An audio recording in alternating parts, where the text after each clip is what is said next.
Long before the Age of Fire, before history was ever recorded, the world existed in a state of absolute stillness. There was no light, no dark, no heat, no cold. Only an endless grey landscape of towering arch trees and ancient crags, ruled by the immortal everlasting dragons. Their stone scales rendered them eternal, immune to the flow of time itself. In this lifeless, unchanging world, conflict did not exist because nothing ever changed and nothing ever happened. It may sound peaceful, and in many ways, it was, as there was no suffering because there was no life as we know it.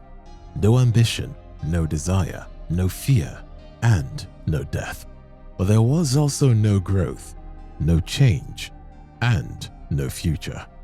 The Age of Ancients was a world locked in perfect equilibrium, where time had no meaning because nothing was ever born, and nothing could ever end. This was a homogeneous reality. The environment and its inhabitants were fundamentally the same. The dragons were not beasts of flesh and blood in the way we understand animals today. They were fixtures of the landscape, as much a part the earth as the grey crags they rested upon and the arch trees that supported the sky.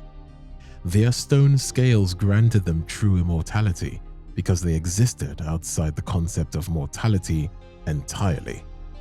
Then everything fractured. Deep underground, a catalyst ignited. Similar to the Big Bang, fire suddenly came to exist.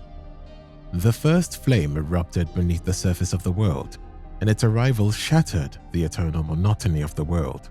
This is where the world of Dark Souls truly laid its grounds, as the fire came up to rewrite the very laws of the world forever, till the end of time. But why did the fire start at all? A very close parallel is the Big Bang. The ancient history of Dark Souls draws heavy inspiration from the genesis of our own universe. Consider the cosmos before the formation of Earth, before the advent of biology. There was an endless darkness and an expansive void. There were stars, there were galaxies, there were atoms and molecules drifting through states of heat and cold. But there was no life, and therefore no death.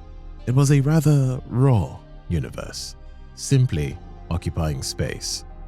Therefore, Earth was born, and with it, the laws of the world came about. Similarly, in the Age of Ancients, the birth of fire was a natural inevitability. It was simply meant to happen throughout the history of the universe of Dark Souls. But fire also brought disparity. The symbolism of the first flame bears a striking resemblance to the Greek myth of Prometheus. In the myth, Prometheus stole fire from the gods and gifted it to humanity, igniting the rise of civilization, craftsmanship, and progress. But that same gift also brought suffering, as Prometheus was condemned to eternal punishment for his defiance. Yet, the first flame carried a cruel irony within its very nature. Fire does not simply illuminate.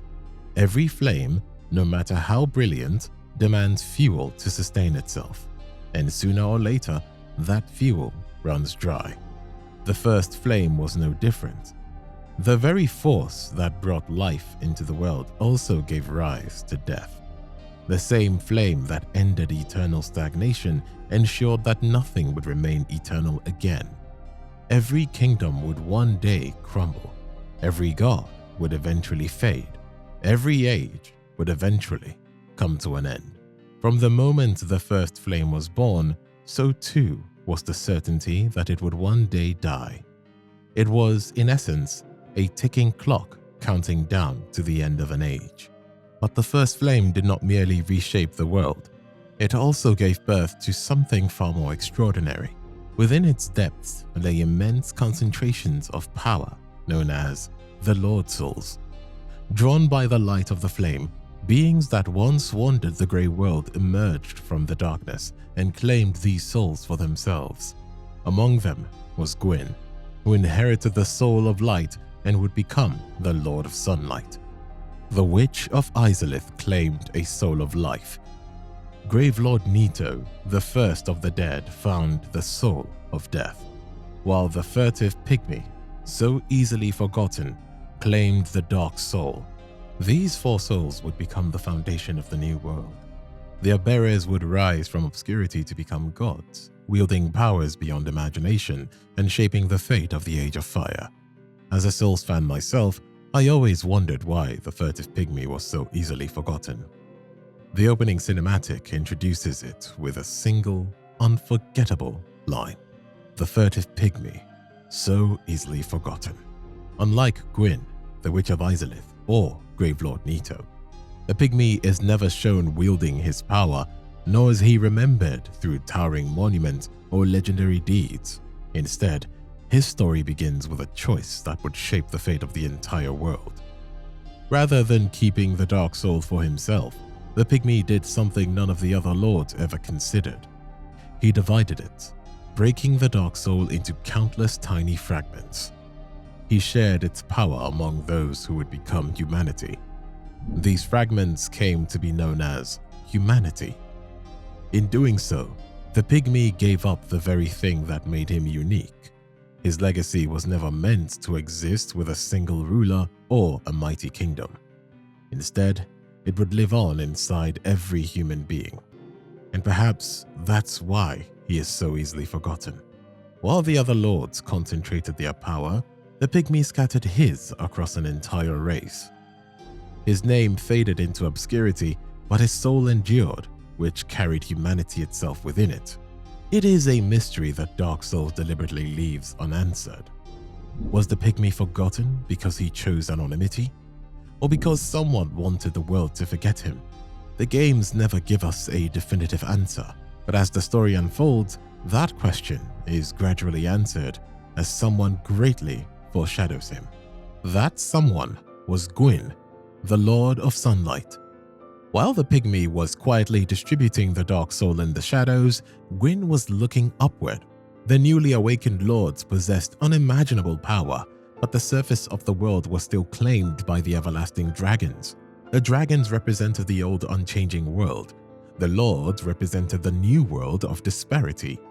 These two opposing forces could not share the same space. The dragons had to go, and war was the only logical outcome. Gwyn, Nito, and the Witch of Izalith formed an alliance to challenge the dragons. However, fighting immortal stone-scaled beasts head-on was a slaughter. For every dragon killed, the gods lost countless soldiers. The war was proving far more difficult than Gwyn had anticipated. The lords desperately needed a weakness to exploit. They found one in the form of a traitor. Enter Seath, the Scaleless. Seath was an ancient dragon, but he was born defective. He lacked the stone scales that granted his kind their eternal life. Driven by bitter envy of his peers and a desperate desire for his own immortality, Seath betrayed his entire race. He approached Gwyn and revealed the secret to defeating them. The dragon's stone scales could be pierced and peeled apart by lightning. Armed with this crucial intelligence, the lords launched a highly coordinated extermination campaign. Gwyn and his army of knights hurled massive bolts of sunlight into the sky, striking the dragons and tearing away their protective stone scales. Stripped of their immortality, the dragons were suddenly vulnerable to the new rules of disparity. Gravelord Nito capitalized on this by unleashing a thick, toxic miasma of death and disease, instantly poisoning the exposed beasts. To ensure the dragons had nowhere to hide, the Witch of Izalith and her daughters summoned massive firestorms, burning the ancient arch trees down to their roots and destroying the dragon's habitat. But there is a missing piece to this genocide. What about the humans? The opening cinematic of the game paints a triumphant, clean picture of three god kings striking down the ancient beasts. But the reality of this war was far dirtier, and the gods did not fight it alone. Humans, bearing the fragments of the Dark Soul, were entirely instrumental in the slaughter. Yet, their existence is completely absent from the official records. we know for a fact that humanity fought and died in the mud against the everlasting dragons, because the evidence is physically bound to them. Consider the ringed knights. These early human warriors excelled at slaying dragons. Their weapons were forged directly in the dark of the abyss, and their massive great shields were literally constructed from the severed heads of the ancient dragons. This equipment alone proves they were standing on the absolute front lines, dismantling the beasts alongside the gods. Below them were the slave knights. These undead warriors were granted no glory and no respect. They were thrust into the most brutal, unwinnable skirmishes and used strictly as cannon fodder. They absorbed the overwhelming physical devastation of the dragons, taking the casualties so the gods wouldn't have to. This historical erasure extended well beyond the suppression of humanity. Take the towering giants, for instance. They served as the living siege engines of Gwyn's army. Archery commanders like Hawkeye Goff, who is a giant himself, led entire squadrons to shoot the beasts out of the sky with arrows the size of trees. Yet, when the war ended, the giants were largely reduced to laborers, slaves, gatekeepers, and blacksmiths, their entire accounts deleted forever. The history books also ignore the drakes and lesser dragons who might have also played a hand in the war. These creatures were the evolutionary cousins of the everlasting dragons, but they turned against their own kin. Whether persuaded by Seath's betrayal or driven by their own territorial instincts, these winged beasts fought alongside the gods, tearing at the wings of their ancestors in the sky. But when the dust settled, their alliance was discarded. They were left to rot in damp valleys or chained up as mindless bridge guards, their contributions completely unrecorded. When the war was finally won, the gods celebrated and divided the spoils of the new world. Gwyn rewarded Seath the Scaleless lavishly. The traitor was given the title of Duke, a colossal grand archive to conduct his twisted magical research, and most importantly, a fragment of Gwyn's own Lord Soul. But consider how Gwyn treated his loyal human commanders. Havel the Rock, who had stood shoulder to shoulder with the Lord of Sunlight in the mud and ash, absolutely despised Seath. Havel viewed the Scaleless Dragon as a repulsive abomination and magic itself as a coward's tool. He even developed specific miracles, like the Great Magic Barrier, purely to counter Seath's sorceries. So, how did Gwyn repay his most unyielding battlefield general? Well, this is a matter of massive speculation, but the common belief is that Gwyn simply locked him away. As Gwyn allied closer with Seath, Havel's vocal hatred for the dragon became a severe political liability. Ultimately, a heavily armored warrior wielding the dragon tooth was shoved into the basement of a lonely watchtower in the undead parish. The item description for the watchtower basement key famously states, "There are rumors of a hero turned hollow who was locked away by a dear friend, for his own good, of course." Given their shared history on the battlefield, many naturally assume this dear friend was Gwyn, and the hollowed hero was Havel. When players open that door and face an enemy wielding a dragon tooth, wearing the iconic stone armor and carrying Havel's great shield, it seems obvious. But is the prisoner actually Havel the Rock? This is one of the longest running debates in Dark Souls lore. While surface level evidence points to yes, a closer look at the text strongly suggests otherwise. First, consider the items the enemy drops. The prisoner yields Havel's ring, but the item description explicitly clarifies. Havel's men wore the ring to express faith in their leader and to carry a heavier load. This implies the ring belonged strictly to his followers who needed the magical strength to wear armor modeled after their commander. Havel himself likely never needed one. Furthermore, the description of the armor itself reads, "Apparel worn by Havel the Rock's warriors." It does not say it was worn by Havel himself. The most definitive evidence comes from the original Japanese game files. In the game's code, This specific enemy was not named Havel. He is referred to as Warrior of Havel. But ultimately, the true identity of the prisoner does not change the tragedy of the situation. Whether it was Havel himself or simply one of his devoted knights, the deed paid back for their absolute loyalty was entirely unworthy.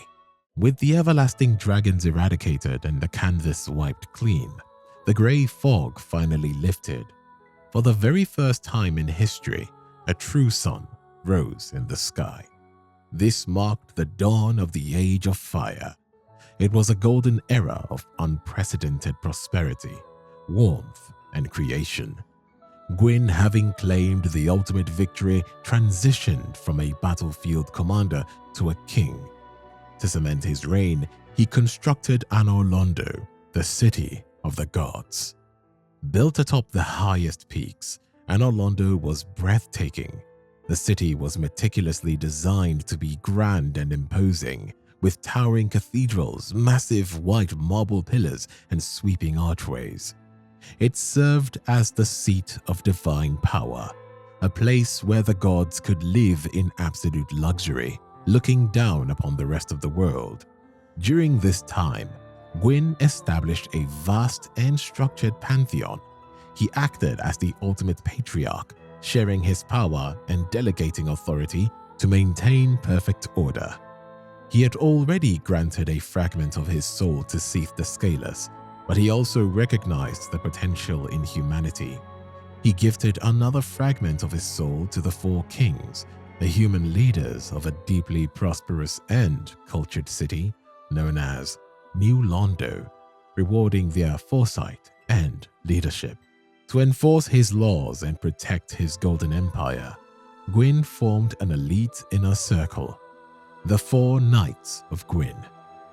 These four warriors were the absolute pinnacle of martial prowess, chosen personally by the Lord of Sunlight. First was Dragon Slayer Ornstein, the captain of the guard, whose crossspear could shatter boulders and whose lightning magic was second only to Gwyn himself. Then there was Artorius, a knight of unmatched resolve and heavy swordsmanship, whose unbending will made him a living legend on the battlefield. Lord Blade Kiran served in the shadows as the king's personal assassin, wielding twin blades that carved through armor with terrifying grace. Finally, there was Hawkeye Goff. Despite being a giant, which is a race largely sidelined to menial labor after the Great War, Goff's sheer tactical brilliance and skill with a great bow earned him a seat at the highest table of Gwyn's military. Under Gwyn's rule, civilization rapidly expanded. The world saw the birth of distinct cultures, kingdoms, and fields to study. Deep underground, closer to the crucible of the First Flame, the Witch of Izalith built her own magnificent subterranean empire. This was the golden era of Izalith. The witch and her daughters developed the ancient art of fire sorcery, mastering the ability to weave flames into grand displays of power and utility. Their city was a thriving metropolis, representing the absolute peak of magical enlightenment. Elsewhere, Ulasil emerged as a serene township dedicated to the more delicate arts of magic. Unlike Seath's crystalline, highly academic sorcery, the human sorcerers of Ulasil practiced a softer, ancient craft. They learned to bend light, cast illusions, and manipulate the physical properties of the world to repair broken objects. It was a peaceful and serene place. But Gwyn's grandest diplomatic gesture was reserved for the descendants of the furtive pygmy. At the very edge of the world, Gwyn ordered the construction of the Ringed City. It was a sprawling, majestic metropolis of sloping spires and lush greenery, given directly to the early men. To cement this ultimate alliance between the gods and humanity, Gwyn gifted the city with a piece of his own lineage. He sent his youngest daughter, Princess Filianor, to reside there as an eternal symbol of his gratitude and his covenant with the dark.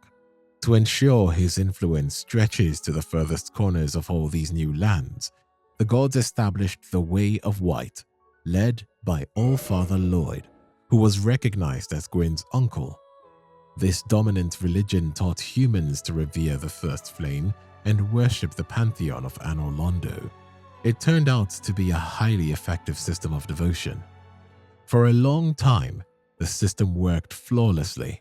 The Age of Fire was exactly what Gwyn intended it to be, a vibrant, highly structured, and brilliantly lit reality. Light held by the dark at bay, and life comfortably outpaced death. But just as Prometheus reached into the heavens to bring fire to mankind, his gift became the source of his own eternal torment. Fire has always carried a cruel paradox. It gives life, yet it can never escape its own culture. The greatness of the gods rested upon the same immutable truth. A flame, no matter how brilliant, no matter how fiercely revered, must one day consume the very fuel that sustains it. The ticking clock eventually ran out. The first flame began to fade. As the fire dimmed, the absolute power of the gods began to wane. The Age of Fire was naturally meant to end, making way for the Age of Dark. This is an era where humanity, empowered by the Dark Soul, would inherit the earth. But Gwyn refused to step down. His terror of the dark and losing his divine supremacy drove him to commit a series of calculated atrocities. He began by enforcing extreme physical segregation. Gwyn built his capital on a colossal plateau, keeping the gods bathed in light while pushing humanity down into the dirt. The architecture of Lordran was deliberately designed to wall off the bearers of the Dark Soul. The singular bridge between the human world and the divine city was Sen's fortress. According to the Way of White, this gauntlet was a proving ground designed to test the chosen undead. But logically, placing hundreds of lethal traps and engineering snake men in front of your supposed savior makes no sense. Gwyn understood that a powerful undead might eventually discover the truth and raise an army to overthrow the gods. Sen's fortress was built to grind down the masses, slaughtering potential revolutionaries before they could organize. It ensured that only a single undead would survive to reach the top. To guarantee that this separation was permanent, Gwyn even took the extra step of bricking up the massive main gates leading into Anor Londo with heavy stones. Gwyn's paranoia extended to anything he could not directly control. Rather than adapting to new threats, he simply erased them from reality. The gods created the painted world of Ariamis to serve as a quarantine zone. Entire bloodlines, rogue deities like Velka, and anomalous weapons were shoved into this canvas and locked away. Crucially, they buried the Dark Ember there, which is a tool capable of forging occult weapons that were highly lethal to divine beings. Gwyn found an object that could challenge his absolute rule, panicked, and hid it in a painting so humanity could never wield it. Not just that, it is widely speculated that Priscilla was imprisoned for the exact same reason. As a half-dragon hybrid, she was already an anomaly that defied the strict borders of Gwyn's world. But here, mere existence was not the primary issue. Her true threat was her inherent power. Priscilla possessed the Life Hunt ability, a technique so uniquely devastating that it actually terrified the gods. Unable to destroy her, or perhaps too afraid to try, Gwyn simply sealed her inside the canvas. But suppressing physical threats and hiding anomalies was not enough. Gwyn needed to suppress the Dark Soul directly. He placed a seal of fire onto humanity itself, a brand that became known as the Dark Sign. Because the Dark Soul thrives in the shadows, Gwyn used fire as a shackle. This brand acted as a perpetual drain, slowly burning away a human's mind and memories every time they died. To understand the cruelty of the Dark Sign, you have to look at its physical design. It is a literal ring of fire surrounding a pool of pitch black. The blackness is humanity, which is a microscopic fragment of the dark soul residing within every person. Because the dark naturally expands as fire fades, Gwyn used fire as a cage to contain it. Before Gwyn, death was a natural end. A human would die and find quiet rest. Gwyn stole that peace. When a branded human is killed, the dark sign activates and prevents them from passing on. With every death, the ring of fire burns away a little more of the individual. It consumes their memories, their sanity, and their purpose. A person forgets their family, their home, and eventually, their own name. This is what the world calls hollowing. The undead curse was never a natural plague or an accidental disease, but was something that was entirely made up by Gwyn. It was designed to grind down human potential and never let humanity prevail. Gwyn gifted a part of his soul to the four kings as a reward for human prosperity, but the most disturbing detail is the floodgate system. In the lore, when the primordial serpent Cath introduced the art of life drain, the abyss began to wildly consume the city. To stop it, 3 human sealers flooded the cavern, wiping out the entire population in an instant. But if you closely examine the colossal iron doors holding back the nearby reservoir, you realize they were not a last-minute barricade. They are built directly into the foundations of the city right from the start. A thriving civilization does not position a massive dam directly over its own head unless it is part of the original blueprint. They fully anticipated a rebellion, and they planned to wash the city away the moment humanity stepped out of line. But the most calculated aspect of this genocide is the specific use of the water itself. In the universe of Dark Souls, the dark is not simply an absence of light. It has actual physical weight. It is a thick, heavy, and viscous substance. The sealers did not use the flood to drown the dark wraiths because they fully understood that beings corrupted by the abyss could likely survive without air.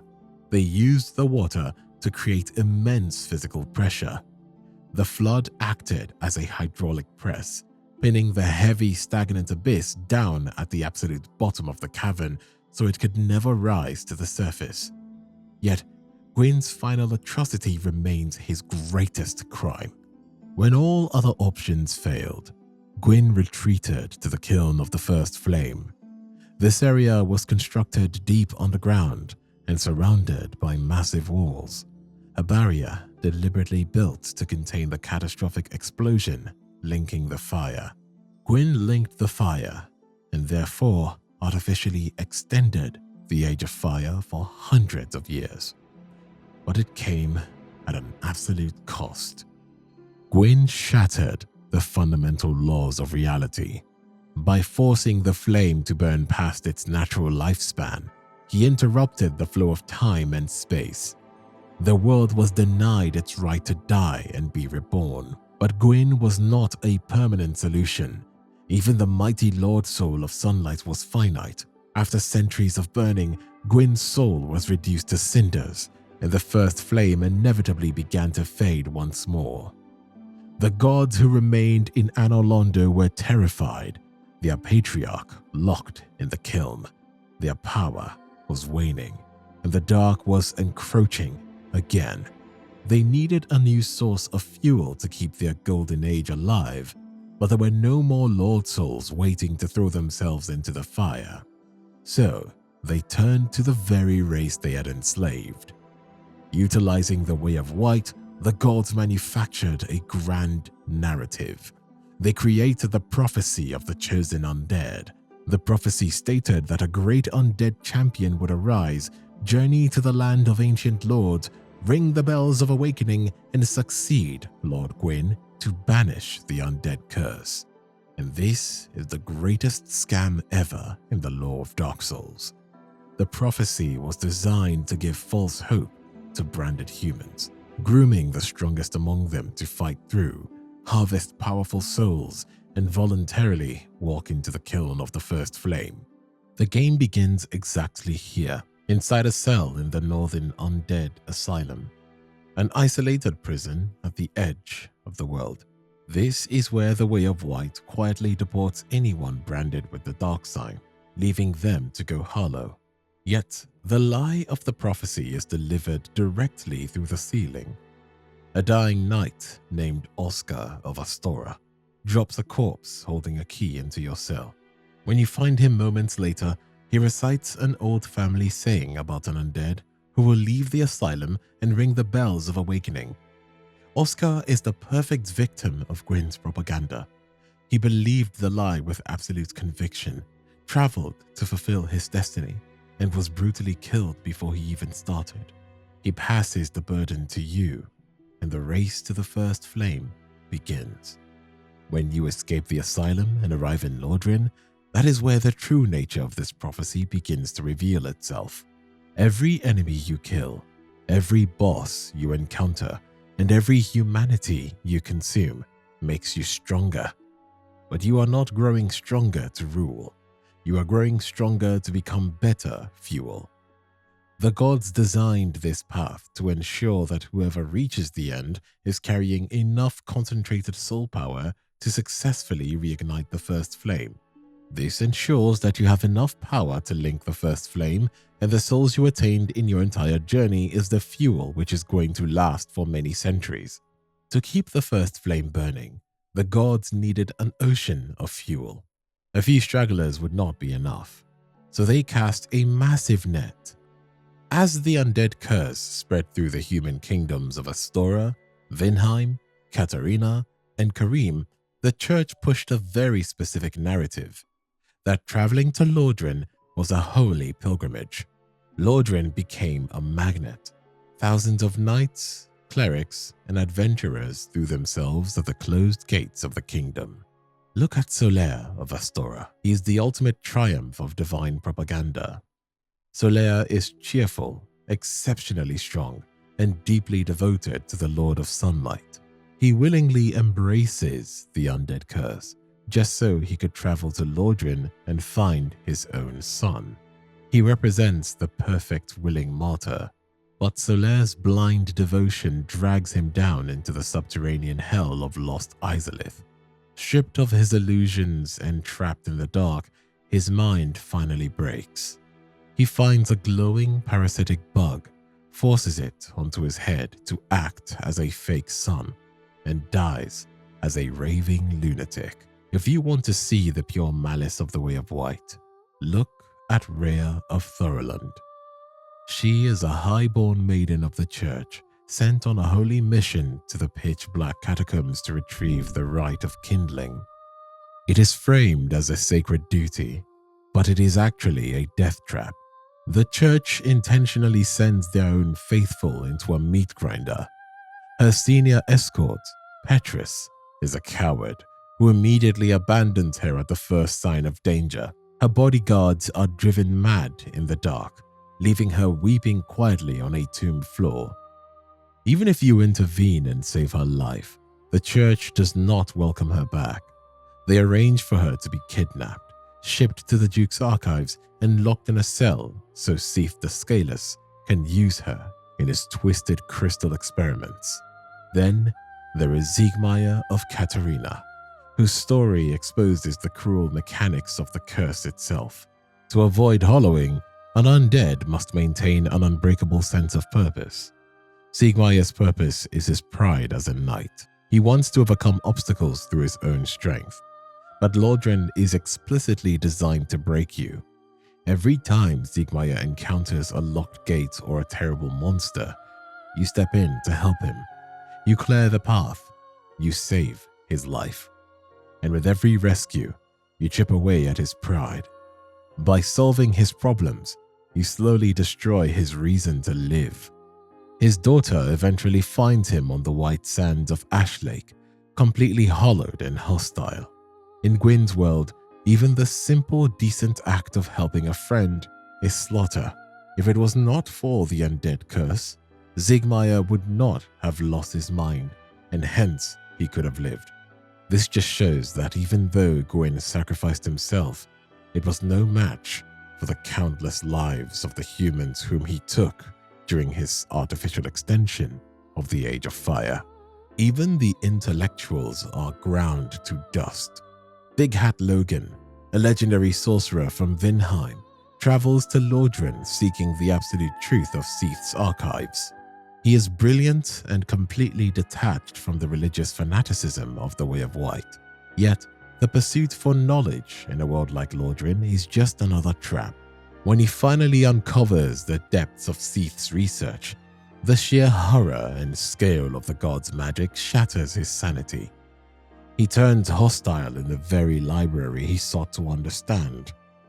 These characters are not side notes. They are the actual reality of the prophecy.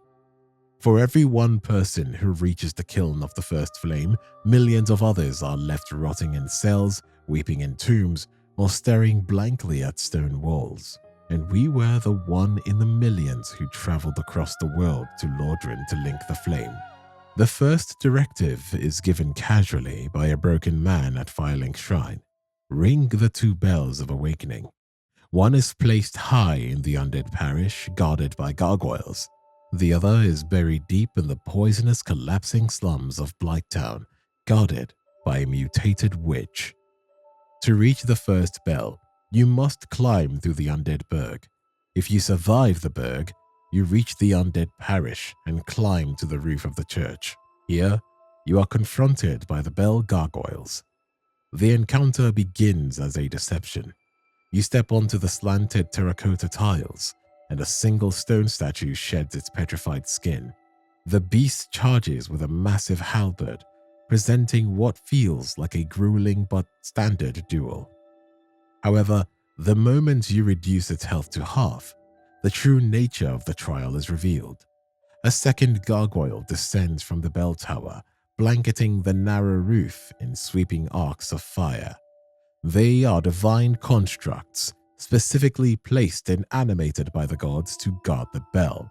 By forcing you to manage 2 agile flying enemies at once while fighting on a precarious sloped edge, the gods ensure that only a human with overwhelming combat adaptability can advance. But ringing 1 bell only proves you can fight. The gods also needed to know if you could endure absolute misery. To reach the second bell, you are sent downward into the darkest, most wretched corners of the world. Your descent takes you first through the lower undead burg and into a claustrophobic alleyway, where you are ambushed by the Capra demon and its rabid hounds. From there, you are pushed deeper into the depths, an overflowing sewer system that serves as the dumping ground for Lordran's rejects. At the absolute bottom of this filth, you face the gaping dragon. This creature is a distant descendant of the ancient everlasting dragons, but it has been completely twisted by eternal hunger into a massive walking ribcage with a maw that covers its entire torso. Past the dragon lies the most miserable place in the entire trilogy. This is a toxic, rotting slum, built on a dilapidated wooden scaffolding suspended over a poison swamp. It is the physical manifestation of the rot hiding beneath the god's golden world. The descent through Blighttown is designed to break your spirit. You are constantly poisoned by blow-dart snipers, ambushed in pitch-dark tunnels, and forced to wade through a thick swamp of lethal sludge. It is a grueling endurance test meant to filter out anyone whose will is not absolutely unbreakable. At the bottom of this miserable swamp, guarding the second bell, is Chaos Witch Quelaag. Unlike the gargoyles, Quelaag's fate is tragic. When the first flame originally began to fade, her mother, the Witch of Izalith, tried to create a duplicate flame to save their age. The experiment failed catastrophically, creating the flame of chaos and violently mutating her children. Quelaag's lower half was permanently fused to a massive arachnid. Now, She resides in the ruins below Blighttown, guarding her blind, dying sister. Her sibling is in constant agony from the Chaos Blight, and the only thing that temporarily eases her pain is humanity. So, Quelaag kills the undead who wander into her domain, harvesting their humanity to feed it to her sister. She is not an evil monster. She's a desperate caretaker trying to keep her family alive in a ruined world. But the prophecy does not care about her tragedy. To ring the second bell, you are forced to butcher her. You cut her down, absorb her soul, and then pull the lever. Once both bells toll, the primary handler of this operation reveals himself. King Seeker Frant. A primordial serpent erupts from the flooded ruins of Firelink Shrine. He acts as the ultimate salesman of Gwyn's lie. He formally assigns you the title of Chosen Undead, validates the brutal murders you just committed, and points you toward Anor Londo to retrieve the Lord Vessel. But to reach the capital, you must pass through Sen's fortress. This location, as mentioned earlier, is just a meat grinder. Countless undead managed to ring the bell, but this is their stopping point. They simply can't endure the endless torture this gauntlet put forward. From swinging axes on a narrow bridge to snake men and giant boulders, Sen's fortress is designed to break anyone with even the most Herculean will. Very few manage to get till Sen's fortress, very few reach the top, and even fewer are carried to the golden spires of Anor Londo. When you conquer the fortress and defeat the Iron Golem, bat-winged demons carry you over the massive exterior wall. You finally arrive in Anor Londo. It is a stunning, sun-drenched metropolis, looking exactly like the divine capital you were promised. Few other undead we have known about have reached till this point. Solaire of Astora, Siegmeyer, and Black Iron Tarkis are some of the bravest undeads who planted their feet among the spires of the gods. Yet, as you walk through its golden streets, a profound unease sets in. Anor Londo is beautiful, but it is entirely empty. The massive stairs, towering cathedral doors, and enormous elevators were designed for deities, making your character look like an insect crawling through a giant's home. But there is no life here. There are no citizens, no bustling courts, no sounds, nothing other than the heavy echo of your own footsteps against the marble.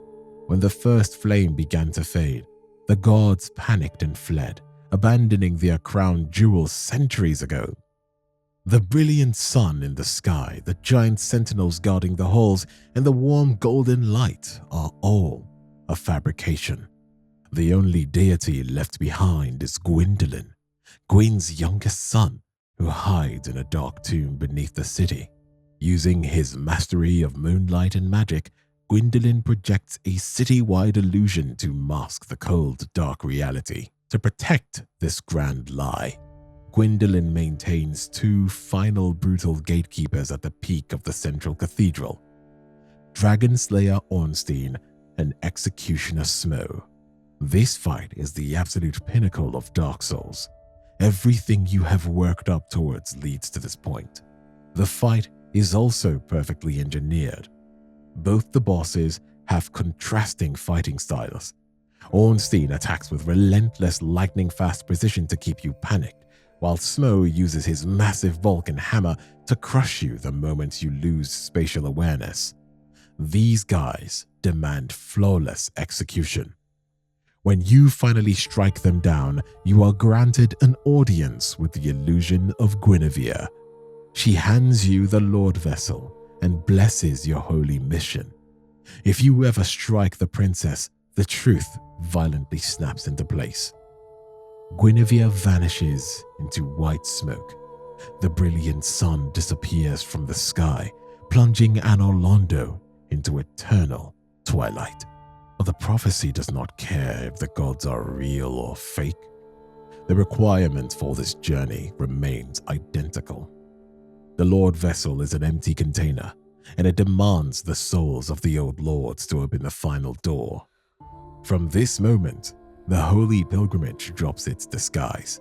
Your target list consists of the foundational pillars of the old world. You must navigate the pitch-black tomb of the giants to execute Gravelord Nito. You must plunge into the lava-flooded ruins of Izalith to slaughter the mutated remains of the witch. You must infiltrate the archives to kill the traitor Seath the Scaleless. And you must dive into the abyss to put down the 4 kings of New Londo. Every time you kill one of these ancient beings, you rip their soul from their corpse and absorb their power. Once the vessel is full, the heavy stone doors to the kiln of the first flame unlock. You walk down into a vast ash-choked wasteland. Along the path, you pass the scorched ghosts of the Black Knights, the loyal soldiers who burned alive alongside their king. At the very center of the kiln, inside the remains of an ancient arch tree, you finally meet Gwyn. The final confrontation is entirely stripped of glory. The music is not a triumphant orchestral march. It is a slow, deeply tragic piano melody. Gwyn is no longer the Lord of Sunlight. He is the Lord of Cinder. The king who chained humanity, drowned cities, and broke the natural order of the universe is reduced to a burned-out old man. When you finally strike him down, the game then presents you with the ultimate conclusion to the race. You can walk forward and touch the bonfire. If you do, the flames will violently consume your character. You sacrifice your life, your accumulated power. You buy Gwyn's broken world a few more centuries. You become the fuel, executing the exact design the Way of White planned from the moment they locked you in the asylum. Or you can turn your back on the fire and walk away. You let the flame die and usher in the Age of Dark. But the true horror of Dark Souls is that even this rebellion is empty. Gwyn's refusal to let the fire die naturally broke the fundamental laws of reality. The cycle is shattered. Whether you burn on the altar or walk into the dark, the damage is permanent. The world remains broken. The choice presented at the end of the game is widely debated. But fundamentally, it is an illusion. Neither path saves Lordran, because Lordran is already dead. If you choose to sustain the Age of Fire, you simply extend the longevity of the fire, which will eventually fade once again. The alternative is walking away, which is oftentimes framed as a more liberal and fancy move. Primordial Serpent Cath tells you that the Age of Fire was an unnatural mistake, and that the Age of Dark is the true inheritance of mankind. To step out of the kiln and be bowed to by a horde of serpents feels like a victory. You are crowned the Dark Lord. It feels like you finally have agency. But this too is a trap. We have already seen the reality of the unchecked dark. We saw the drowned ruins of New Londo. We saw the mutated, blood-starved dark wraiths. The Age of Men that Cath promises is not really a civilization of peace and human prosperity. In the universe of Dark Souls, the Abyss does not elevate humanity. It corrupts it into formless, ravenous monsters. Cath does not want to free you. He is an opportunist who simply wants a new, powerful puppet to usher in an era of unrestrained chaos. There is no secret third option. You cannot go back in time and stop Gwyn from committing the first sin. His refusal to let the fire fade naturally permanently broke the mechanics of the universe. The timeline is stagnant, and the space is folding in on itself. This is why there is no good ending. The world died thousands of years before you woke up in the undead asylum. You cannot save a corpse. You can only choose how it rots. You can burn alive to maintain a beautiful, oppressive lie, or you can walk away and embrace a hostile, ugly truth. This is our interpretation of the entire story of Dark Souls. If you want to have an even deeper analysis of the ending in Dark Souls, please check out our video on There is no good ending in Dark Souls. Thanks for watching.